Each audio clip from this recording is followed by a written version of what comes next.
Hello, everybody, and welcome to the 5 Tips and Tricks for Careers in Athletics. I am your host, Dr. Maury Mosovitz, with my all-time favorite, most wonderful, most stupendous co-host, Jen Albanese. Welcome, Jen. Hi, Maury. How are you? Welcome, everybody, to the podcast.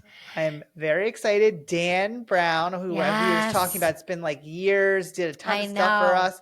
I think when we were like starting to get into the ACC even, it's been that far back. I feel like it's like 10, 15 years that we haven't caught up with him. This is very great. young in his career. We were younger in our career. So it's pretty awesome to have him come back and see his success through working in collegiate athletics and now in the pros, and just super talented guy. Always has been incredibly talented. Yeah, so creative. He's so creative. And now to be at the NFL level, I mean, that's, the highest echelon. So it's very cool that he gets to do that. And we're so proud of him. Like, that's so huge. But yeah, awesome. We can't wait to hear all of his ideas. I think he'll have some great things going on. Absolutely. I mean, we think about like the NFL, like we have an NFL team right down the road. I know we've talked about the Bills before, but like they're not that close down the road. They're there, but they're like what? They're like 2.5. State. They're in the same state. Okay, like I guess some places don't have a team in their state. I'll take that. Right, but we have one. 3 teams in our state. Well, not technically. The other 2 New York teams are in New Jersey. We have to be technical about that. But for all the Bills fans out there, we'll definitely say that. Yeah. But like, how many NFL games have you been to? I mean, because obviously in Baltimore, growing up there. Yeah, so the Ravens weren't there when I was born as a kid. So like, I don't think the Ravens showed up. They were the Browns. And I think I was in 2nd or 3rd grade when they got into Baltimore. Oh my God. I didn't know that. That's cool. Yeah. And I don't know if I might have said it before, but like, I remember help naming the team. So when Art Monk brought them it'll hit me. But when they brought them from the Browns over, they knew they weren't going to keep the name anymore. Mm-hmm. So they put like a whole contest out about like what name to pick, and like all the local elementary schools voted on what they thought the best name was. And I kind of remember, I actually saw a clip of it the other day. It's so strange we're having this this conversation where they pulled out the name and they're like the Ravens, because it was like Did you vote for the Ravens? I did vote for the Ravens. It probably was like loaded that they knew they wanted the Ravens, because the other ones I feel like were not great terrible names. It was like the marshmallows. It had something to do with like the B&O Railroad, and I don't think anyone was picking that. It was like kind of weird. And then like another one was like, I think like the dirigibles or like a blimp thing. I was like, what kid is going to pick that? But like, no. I think the Edgar Allan Poe thing and the Ravens, like that was a big thing in Baltimore. So it was pretty cool. I remember they had the purple, and the whole thing was awesome. So they did a really cool like shield, I remember as a kid, that said it. But I probably went to like 10, 12 games like between the time when I like grew up, because everyone was going. It was so exciting because the Colts had left Baltimore, which was like every adult that grew up in Baltimore was so upset that the Colts had left. And there was like a band I remember as a kid, there was a band that kept playing until the Colts came back, but then they never came back. So oh my God, they became the Ravens band. Like, I don't know. I have a lot of Baltimore football memories. That's cool though. I mean, to say you've gone to 10 or 12 NFL games, that's pretty cool. I mean, I think I've maybe been to 2 or 3. Yeah. That's about it. Because I mean, yes, you're right. They're not like right down the street, but I've been to a Bills game, which obviously is experience in itself, going to a Bills game. Absolutely. I've been to one Bills game. And it's just, that's on another level. Like they are a one of a kind fan base. They are one of a kind fan base. And then I've been to a Giants game, obviously, because I'm a big Giants fan. So, and MetLife is a great stadium. Obviously, we've done some games in there, New Jersey.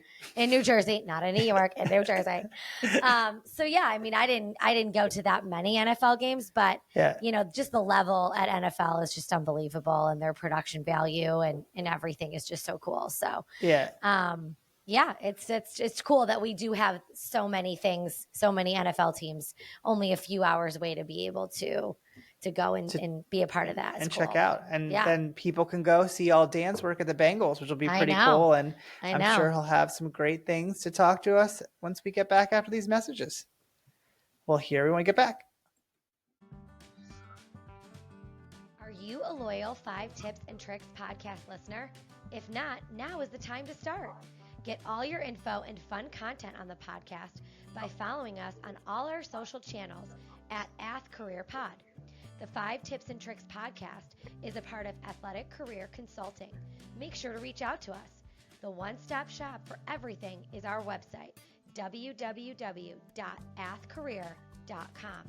Remember, follow and like us on @AthCareerPod, rate and review us, and get all your info at www.athcareer.com.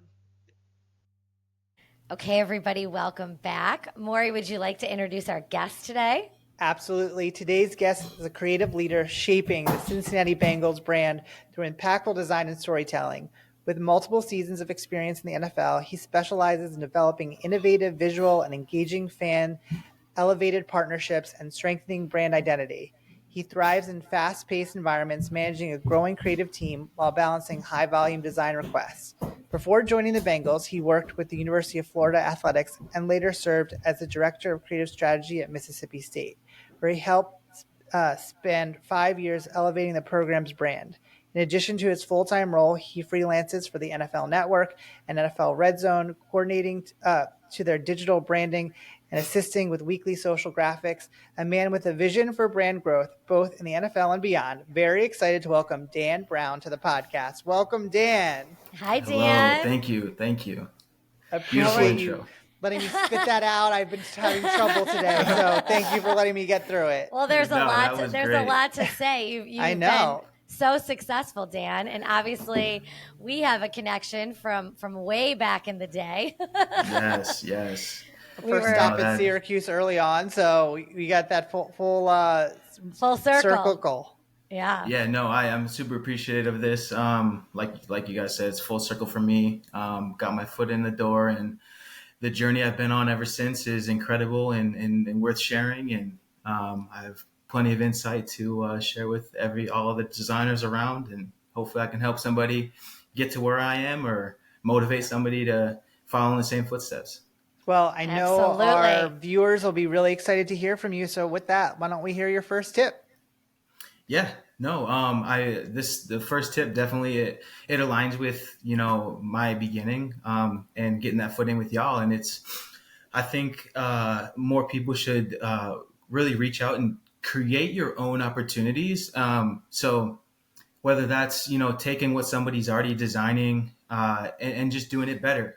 You never know if that opens a door for you, or I always say, experience goes a longer way than, money sometimes. And sometimes you have to offer free work, and that goes hand in hand with creating that opportunity. I mean, you see billboards all over the place. Design is everywhere. And all it takes is, a couple hours of your time, make the logo better, make the billboard better, build a brand kit for a college that may not have the budget to fund a creative team, and see where that leads you. And I mean, it's just taking a risk.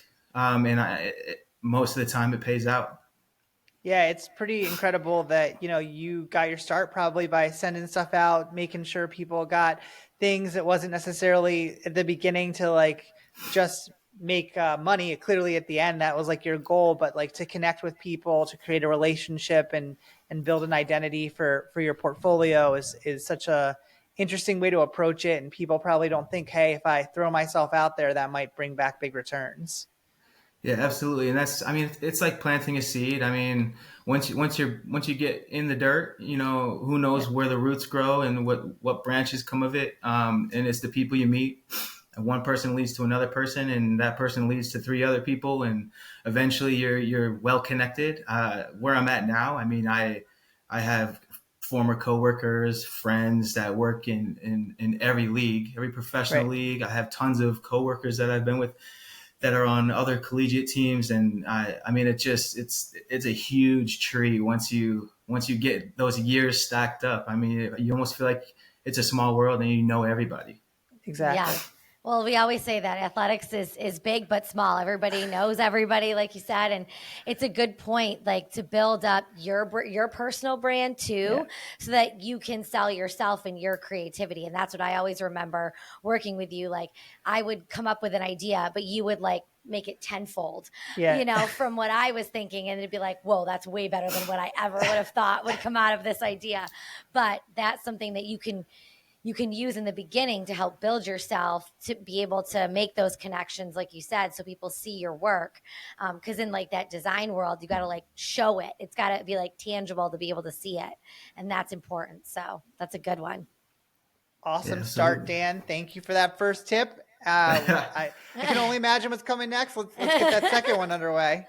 Oh man. So this is kind of a loaded tip, but as I've gotten to where I am now, I've developed these kind of design principles, and that's what I lead by now. And when I'm at a stage now, I'm hiring young designers, and one of the first things is like teaching them those values, and making sure that that's how we reflect it in our work, and making sure that I'll just go through this list right now, but coming up with principles that you stand by in every piece of work that you do, and it really creates an identity for yourself and your own brand, your personal brand, but also helps elevate and boost the organization you're working with, the team you're working with, and it's just a great team builder as well.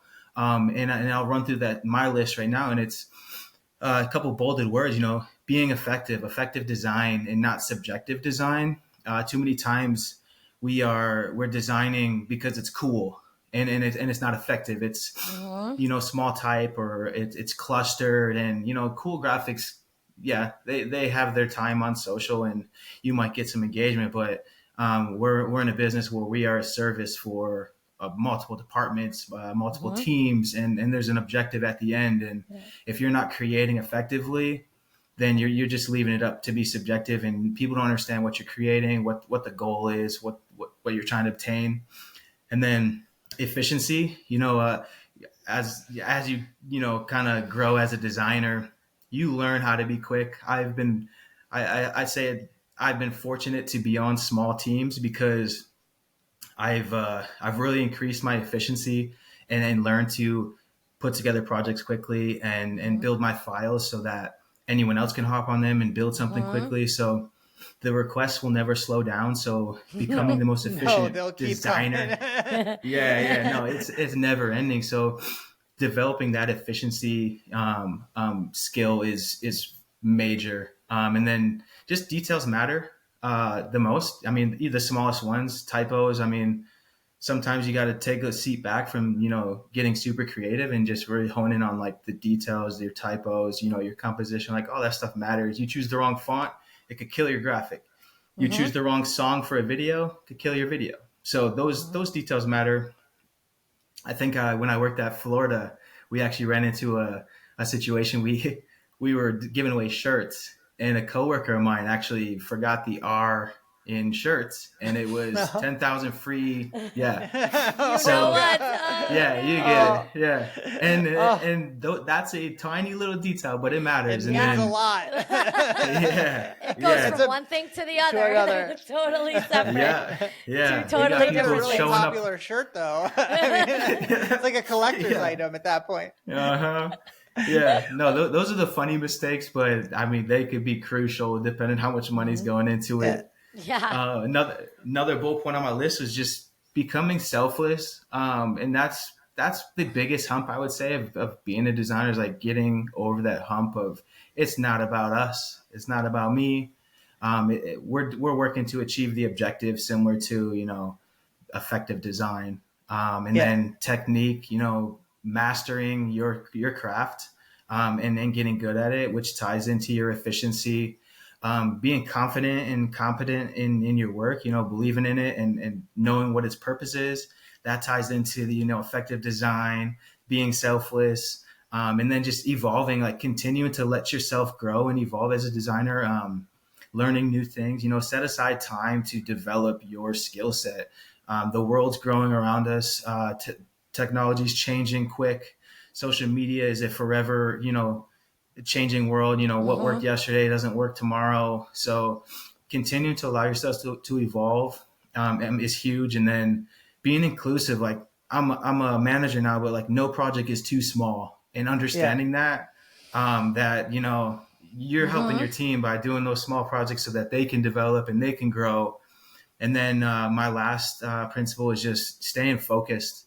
Don't let the distractions get you. Continue to grow, continue to understand your purpose and your motives. And back to the loaded tip, but create these principles for yourself, because they only help you grow. And once you get to the stage of managing, like you're passing that torch on to the younger designers, and it goes a long way. You referenced the hiring process and being involved with looking at things and using these principles to find and connect with those people that probably are going to help your organization and you as a leader, develop and do the best. How do you think on the other side, someone that's in the position, might be interviewing with you, can reflect these principles, can help kind of connect with you as a manager and say, hey, I know this is what this person stands for. How do you think engaging with that would be really helpful with those people that want to get into your field? Yeah, no, I mean, it shows a true side of authenticity.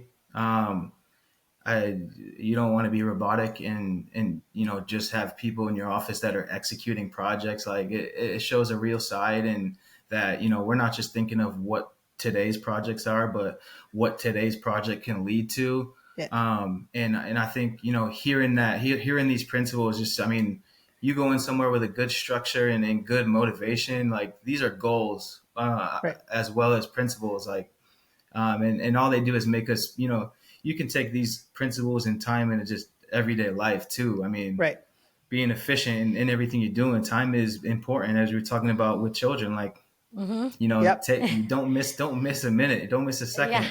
So same with your work. I mean, there's lots to do. And, having these and speaking upon to, the younger generation in interviews and getting them on board. I mean, it's exciting to know that there's a bigger picture behind just going to work and make a paycheck. Right.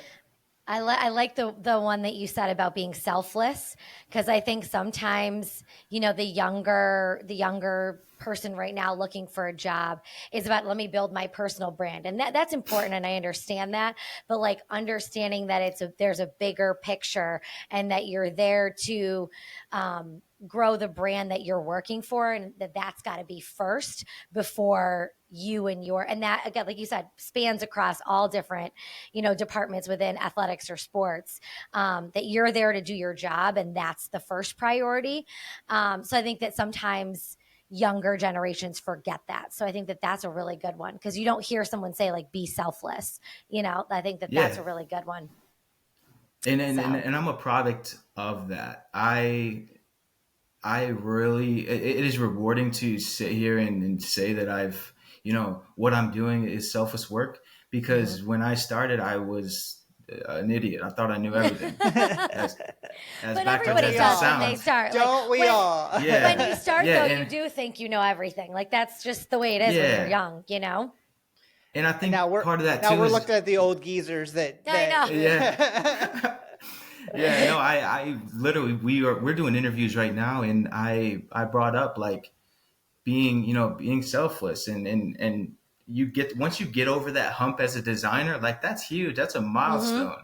I mean, as rewarding as any projects you do, like becoming, understanding selflessness. I mean, a lot of that came with having a child, but like there's just more important things in the world, and it's not, about me anymore. But I grew up as that young designer that it was about me, and I, wanted to do the cool graphics, and I thought I had all the answers. And I mean, I've worked with people, and I look back and I'm like, damn, I wouldn't have liked me if I was working with them. Just because I'm like, oh, is this dude even listening? So it's like, it's part of growing as a human being and growing within the industry. So I really put an emphasis on trying to teach that and that's huge. Help people follow that path of selflessness. That's awesome. Yeah, that's huge. Dan, I felt like we cram like 30 tips into one, but I know, that was awesome. But I think we're on number 3, yes, the number third. 3. Yeah, we're on 3. What's your third tip or trick? But I feel like we did a ton in that one, but it was awesome. Yeah, no, like I said, fully loaded. But my third tip, I love to tell people to bounce around and don't settle for your first job. Don't feel like you're stuck anywhere, especially when you're starting out, because working everywhere is so different. And that's not just, a different team, different colors, different brand. Like you're surrounded by different talented people, whether those are super talented people or people you just can't stand being around, like, or, the person that hypes you up every day, you are surrounded by different people, and those people come with different experiences. I mean, they're obviously,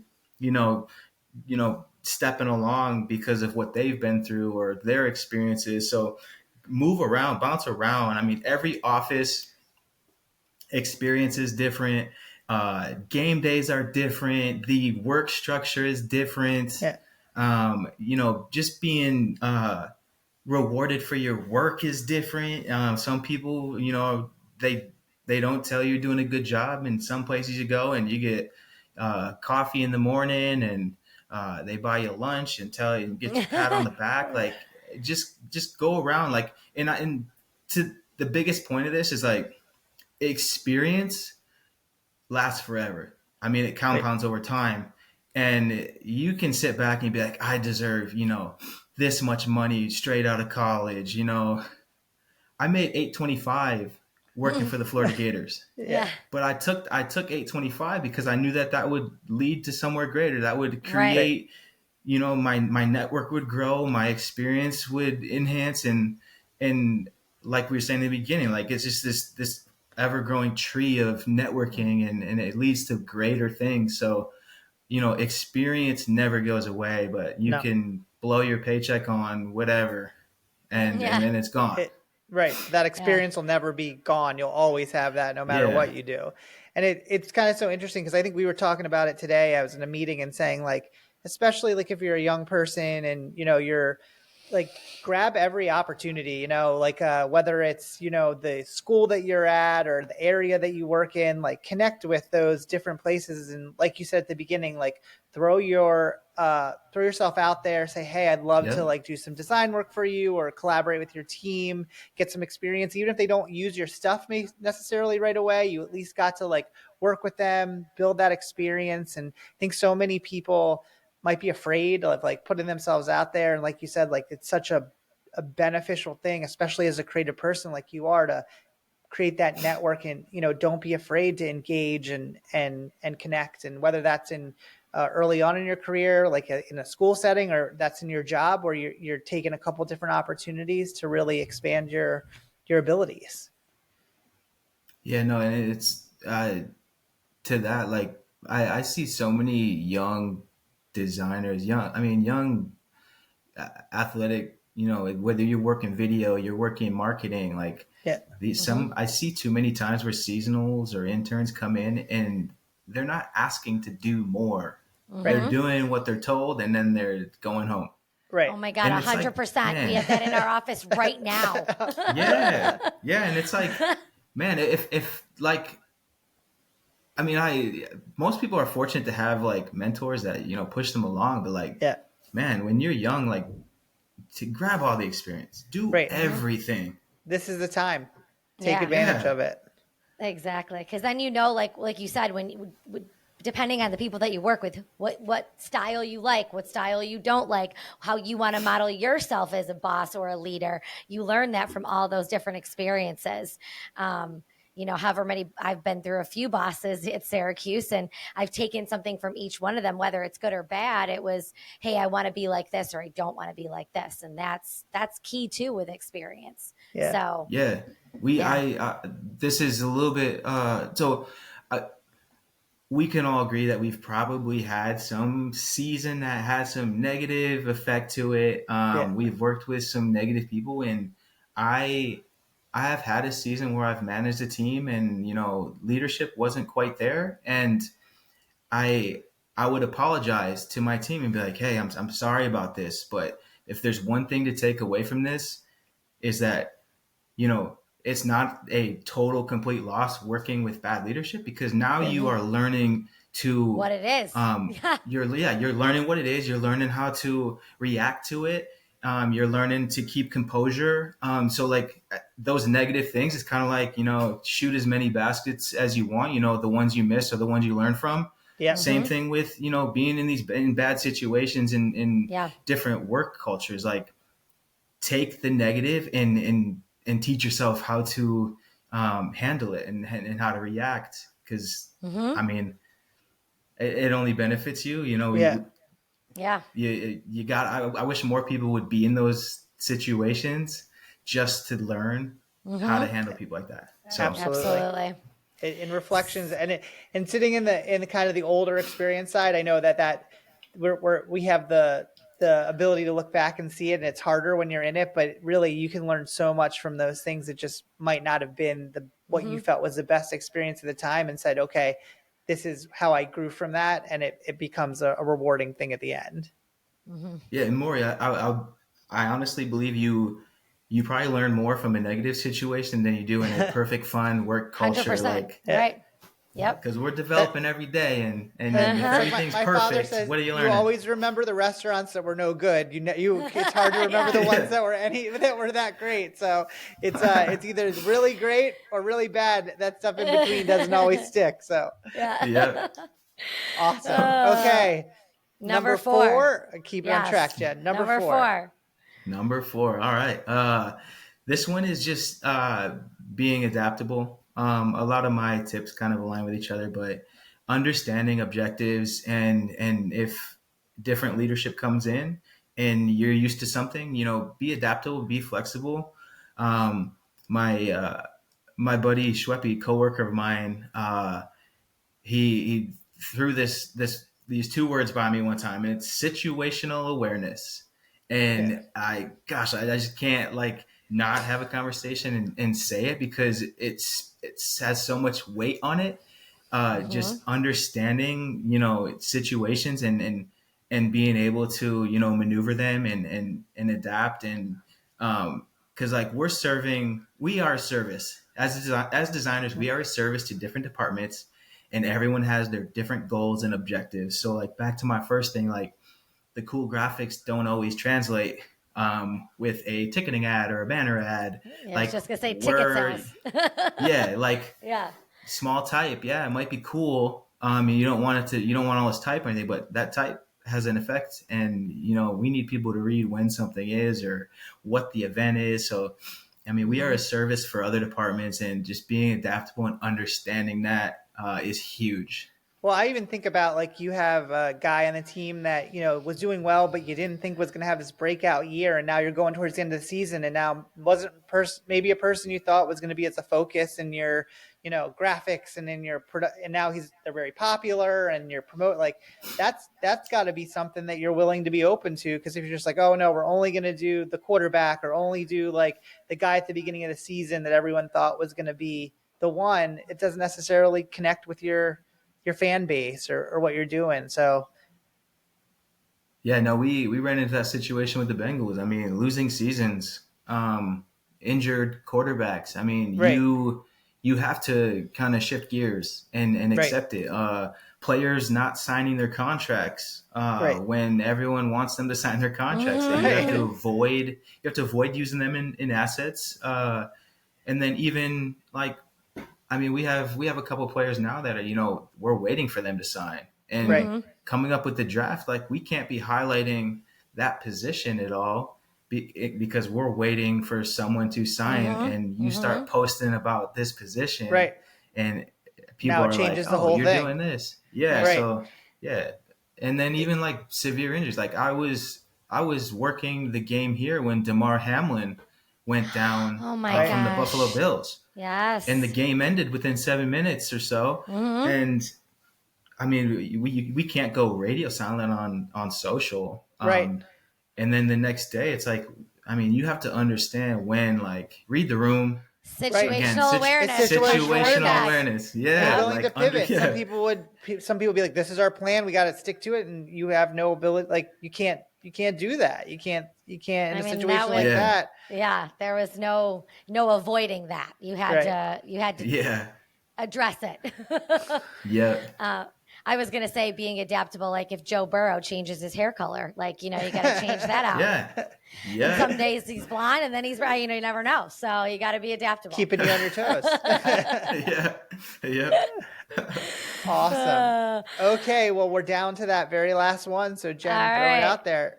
Okay, so Dan, what do you know now that you wish you knew then? So what do you know now at this point in your career that you wish you knew when you first started? So I wish I had a better understanding of the impact that a simple graphic can have on somebody. We have the ability and the keys to the kingdom to change somebody's day, to change their emotion.